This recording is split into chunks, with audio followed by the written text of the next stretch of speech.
안녕하세요. NBA 스캣입니다. 큰돈이 오고 가는 스포츠 리그에서 구단과 선수는 비즈니스 관계로 이어져 있지만 양쪽 모두 우승이라는 목표를 쫓기 때문에 그 과정에서 구단이 선수를 방출하거나 선수가 팀을 떠나는 경우가 생깁니다. 보통 선수가 스스로 팀을 떠나는 경우에는 기존에 소속되어 있던 팀보다 우승 가능성이 높은 경쟁력 있는 팀으로 이적하는 걸 흔히 볼 수 있어졌고, 그런 선수들은 돈보다 우승을 더 큰 가치로 여겨 페이컷을 하면서까지 이적하기도 합니다. 이런 선수들이 한 시즌에 두세 명씩 몰리게 되면 마치 곧바로 미국 국가대표팀으로 뛰어도 될 법한 슈퍼팀이 만들어지는데요. 오늘은 우승을 위해 뭉쳐 어느 팀보다 화려한 라인업을 구축했지만 우승에 실패했던 역대급 슈퍼팀 3팀을 소개해드리겠습니다. 첫 번째 팀은 썸네일에 사용된 03-04 시즌 LA 레이커스입니다. 2000년대 초반 공룡 센터 샤킬 오닐과 조던을 빼다 박은 듯한 코비 브라이언트 듀오를 앞세워 3년 연속 우승에 성공한 레이커스는 02-03 시즌에 4년 연속 우승에 도전했지만 샤킬 오닐의 부상과 서로 팀의 1옵션이 되고 싶어하는 두 선수의 주도권 싸움으로 인해 2라운드 조기 탈락이라는 고배를 마신 상황이었습니다. 연속 우승 행진은 끊겼지만 영광을 이어가고 싶던 레이커스는 03-04 시즌을 앞두고 우승에 목마른 노장 선수 2명을 영입해 전력을 보강했는데요. 평범한 노장 선수 2명이면 슈퍼팀이라 불리지도 않았겠지만 유타 재즈에서 35살에도 정규 시즌 MVP를 탔던 칼 말론과 포인트 가드 중 유일무이하게 올해의 수비 수상 경력이 있는 게리 페이튼으로 코비 샤크의 두 선수가 더해지자 명예의 전당에 헌액될 레전드 4명이 뭉친 사기적인 라인업이 완성되었습니다. 최고령 MVP 출신이던 칼 말론은 30대 후반에도 4년 동안 결정한 경기 수가 4경기밖에 안 될 정도로 튼튼했으나 전년도 연봉의 10%도 되지 않는 헐값의 계약을 체결하면서 우승에 대한 강한 열망을 드러냈고, 게리 페이튼 역시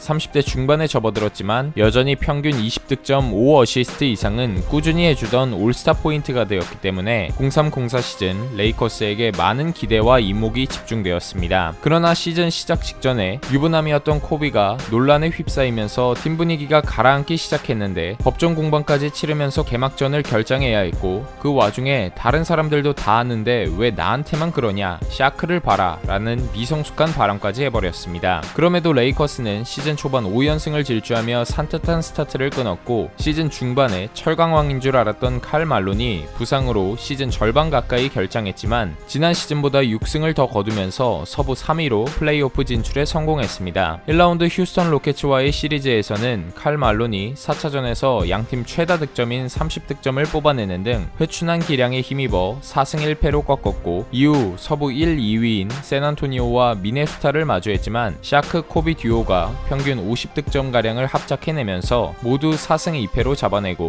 파이널 진출까지 성공했습니다. 2004년 파이널에서 마주한 상대는 디트로이트 피스톤즈로 주축 선수들은 천시 빌럽스, 리처드 해밀턴, 라시드 월러스, 벤 월러스로 네임밸류부터 현격히 차이가 나기도 했고, 동부 2위긴 했지만 리그 전체로 놓고 봤을 때는 6위였기에 대부분의 사람들이 레이커스의 우승을 예상했습니다. 하지만 시리즈 흐름은 예상과 다르게 디트로이트 쪽으로 흘러갔는데, 당시 압도적인 골밑의 지배자 샤킬 오닐을 어떻게 막을지 고민했던 대부분의 팀들과는 다르게 디트로이트는 역으로 샤크에게 줄 점수는 주되 코비를 틀어막는 작전으로 경기에 임했는데요. 코비는 1차전 3점슛 6개를 시도해 1개밖에 넣지 못하면서 부진했고, 프롬 내내 부진했던 페이튼과 부상으로 주춤한 말론까지 주축 선수들이 대거로 무너졌습니다. 디트로이트는 백코트진이 수비에서 헐거워진 틈을 타 천시 빌럽스가 점퍼로 격차를 벌렸고, 라시드 월러스가 인사이드에서 안정적인 슛감을 보여주면서 12점차 대승을 거뒀습니다. 2차전에서는 코비의 슛감이 살아나면서 시리즈 균형을 맞추는 데 성공했지만 이후 3차전에서 다시 코비의 슛이 림을 외면하기 시작했고, 팀 공격이 막힌 채 혼자 득점하던 오닐은 후반에 방전되어 4쿼터에 무득점에 그쳤는데요. 코비가 11득점, 오닐이 14득점으로 묶인 3차전에서 레이커스는 구단 역사상 플레이오프 최저 득점인 68점을 기록하며 20점 차 대패를 당했습니다. 이후 4, 5차전에서도 페이튼과 말론은 물론 코비까지 부진에 빠지면서 레이커스는 80득점대에 묶였고, 3차전부터 5차전까지 3연패를 당하면서 언더독이었던 디트로이트에게 우승 반지를 내줘야 했습니다. 두 번째 팀은 10-11 시즌 마이 마이애미 히트입니다. 신예로 떠오른 슈팅가드 드웨인 웨이드의 맹활약과 베테랑 샤킬 오닐의 합류로 2006년 창단 첫 우승을 맛본 이후 웨이드를 제외한 주축 선수들의 노쇠화로 동부 중위권에 머물고 있던 마이애미 히트는 10-11 시즌을 앞두고 르브론 제임스와 크리스 보쉬를 영입하면서 입이 떡 벌어지는 빅3를 구축했는데요. 주축 선수 3명은 모두 지난 시즌 득점 10위권에 들었던 리그 최고의 선수들로 지금으로 치면 제임스 하든, 카와이 레너드, 앤서니 데이비스가 뭉치는 느낌이었기에 우승은 따놓은 당상처럼 보였고, 실제로 시즌 시작 전 빅3 환영쇼에서 르브론은 3핏이 아닌 8년 연속 우승을 하겠다고 자신감 넘치는 모습을 보여줬습니다. 하지만 10-11 시즌 초반에 마이애미 히트는 이름값만큼 압도적인 모습을 보여주진 못했는데, 르브론과 웨이드 모두 자신이 공을 잡고 있어야 위력적인 온볼 플레이어라 역할이 겹치는 부분이 많았고 15경기 중 8승 7패를 기록하며 삐걱댔습니다. 그래도 시즌 중반부터는 빅3 멤버들의 재능에 의존하며 12연승을 질주하는 등 차곡차곡 승수를 정립하며 동부 상위권으로 올라섰고, 최종 58승 24패로 데릭 로즈가 돌풍을 일으킨 시카고 불스에 뒤이은 동부 2위로 정규 시즌을 마쳤습니다. 상위 시드로 진출한 플레이오프에서도 빅3는 4경기 70득점을 합작하면서 팀 공격의 대부분을 주도했고, 필라델피아, 보스턴, 시카고를 모두 4승 1패라는 압도적인 격차로 따돌리면서 파이널 진출에 성공했습니다. 파이널 상대는 독일 병정 덩 노비츠키가 에이스인 댈러스 매버릭스였지만 3명의 슈퍼스타가 있는 마이애미는 1차전 빅3가 65득점을 합작했고, 그 중에서도 르브론 제임스가 3점슛 4개 포함 24득점을 뽑아내며 좋은 슛감으로 팀을 이끌었습니다. 2차전에서도 마이애미는 4쿼터 초반에 폭풍 득점 러쉬로 점수를 15점 차까지 벌려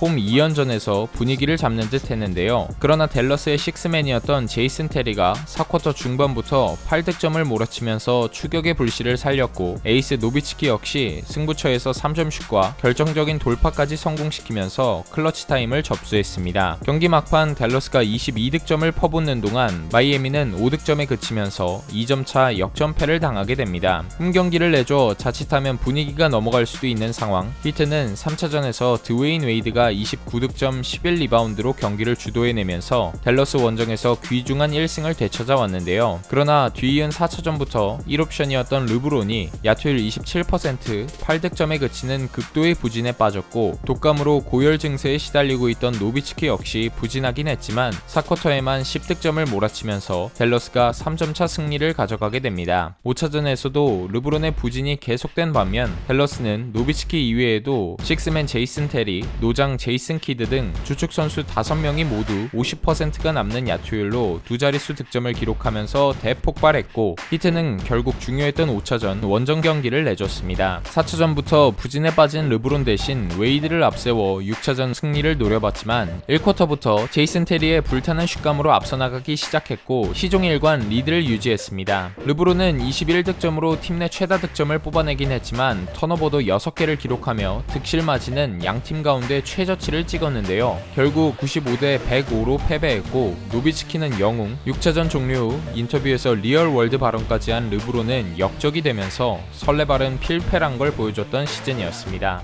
세 번째 팀은 18-19 시즌 골든 스테이트 워리어스입니다. 앞서 살펴본 두 팀과 다르게 최근 2년간 연속 우승에 성공한 리그 최고의 팀이었고, 기간을 4년으로 잡았을 때는 4년 연속 파이널 진출, 3번의 우승을 이뤄낸 팀이었습니다. 주축 선수는 스테픈 커리, 클레이 탐슨, 케빈 듀란트, 드레이먼드 그린으로 4명의 올스타 선수와 2명의 MVP 선수가 있는 막강한 라인업이었고, 18-19 시즌 3핏을 정조준하기 위해서 폭군이라고 불리는 센터 드마커스 커즌스까지 영입하면서 전력을 보강했는데요. 단 커즌스는 이때 아킬레스 부상으로 수술을 받은 뒤 재활 중이라 정규 시즌 도중에는 출전하지 못할 수도 있지만 플레이오프 때부터 합류해 그간 워리어스의 약점이었던 센터 포지션까지 완벽하게 채워주는 그림을 구상하고 있었습니다. 판타스틱 4에서 올스타 출신 선수가 5명으로 늘자 지구방위대라는 소리까지 들으며 행복하게 시작한 워리어스의 18-19 시즌 초반 커리와 듀란트가 불타는 슛감을 선보이며 11경기 10승 1패라는 높은 승률로 순항했는데요. 비교적 잠잠하던 클레이턴 탐슨까지 시카고전에서 단일 경기 최다 3점슛 기록을 14개로 갈아치우며 순탄하게 흘러가나 했으나 미러키전에서 평균 득점 1위를 기록하며 쾌조의 컨디션이던 커리가 부상으로 빠지면서 연승 행진이 끊겼고 리더가 자리를 비웠을 때 팀 분위기에 타격을 주는 사건이 일어나게 됩니다. 클리퍼스와의 원정 경기에서 듀란트가 클러치 상황에 패스를 요청했는데 볼을 운반하던 그린이 돌파를 시도하다 턴오버를 했고 벤치에 들어갔을 때 둘은 말다툼을 벌이다가 그린이 심각한 비난을 퍼부으면서 팀 케미가 박살났습니다. 이후 원정 3경기를 모두 전패하면서 서부 1위 자리에서도 잠시 내려왔지만 커리가 복귀하면서 불안 논란은 조금씩 수그러들었고 1월부터 좋은 분위기를 만들어내며 서부 1위 자리를 다시 탈환하고 플레이오프 진출을 확정지었습니다. 1라운드에서는 LA 클리퍼스를 만나 루 윌리엄스와 몬트레즈 헤럴의 깜짝 활약에 홈에서 2경기를 내주며 6차전까지 갔으나 6차전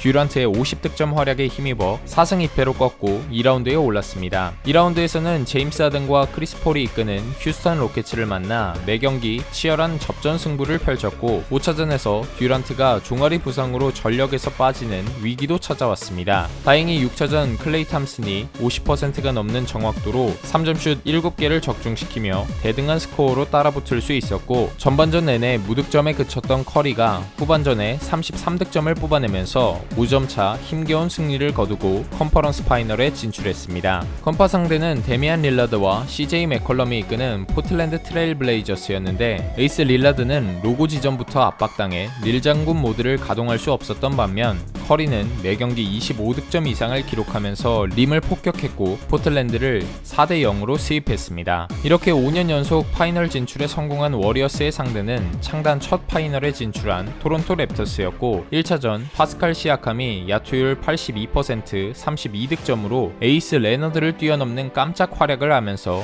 매치업 상대였던 그린을 지워버렸습니다. 1차전 9점차 패배를 맛본 워리어스는 2차전에서 경기 내내 집중 마크 당하는 커리를 스크리너로 사용하고 탐슨과 그린이 더 많은 슛 시도를 하면서 3쿼터에 두 자릿수 격차로 벌리는데 성공했는데요. 4쿼터에는 클레이 탐슨이 부상을 입어 끝까지 토론토의 추격을 받았지만 이고달라가 3점으로 경기에 쐐기를 박으면서 귀중한 원정 1승을 거둘 수 있었습니다. 하지만 홈으로 돌아온 3차전 워리어스는 클레이 탐슨과 케번 루니까지 부상으로 잃고 얇아진 선수층으로 경기를 치러야 했는데 커리의 부담이 한층 더 가중되었습니다. 일상대로 공격 시에는 커리에게 공을 몰아주면서 커리가 47득점으로 프롭 득점 커리어 하이를 기록했지만 주축 선수 6명이 모두 터진 토론토에게 큰 격차로 패배했습니다. 이후 4차전에서도 커리는 3점 성공률 20%대로 부진하며 홈에서 열린 3, 4차전을 모두 패배하게 됩니다. 탈락 위기에 몰리자 5차전에서 듀란트를 주전으로 출전시키는 승부수를 띄웠는데 2쿼터 초반 부상으로 듀란트를 완전히 잃게 되는 대신 1점차 꾸역승을 얻을 수 있었습니다. 다시 오라클 아레나에 돌아가는 데는 성공했지만 클레이 탐슨을 무릎 부상으로 떠나보내면서 홈경기에서 전패하게 됩니다. 2000년대 초반 레이커스의 3핏 이후 왕조의 기준이라고 여겨지는 3핏을 노렸던 워리어스의 계획은 주축 선수들의 부상 악재와 함께 커리가 봉쇄되면서 무산되고 말았습니다. 오늘은 이렇게 우승에 실패했던 역대급 슈퍼팀 3팀을 소개해드렸는데요. 영상 재밌게 보셨다면 구독과 좋아요 한 번씩 부탁드리고 저는 다음에 더 재밌는 농구 영상으로 돌아오겠습니다. 시청해주셔서 감사합니다.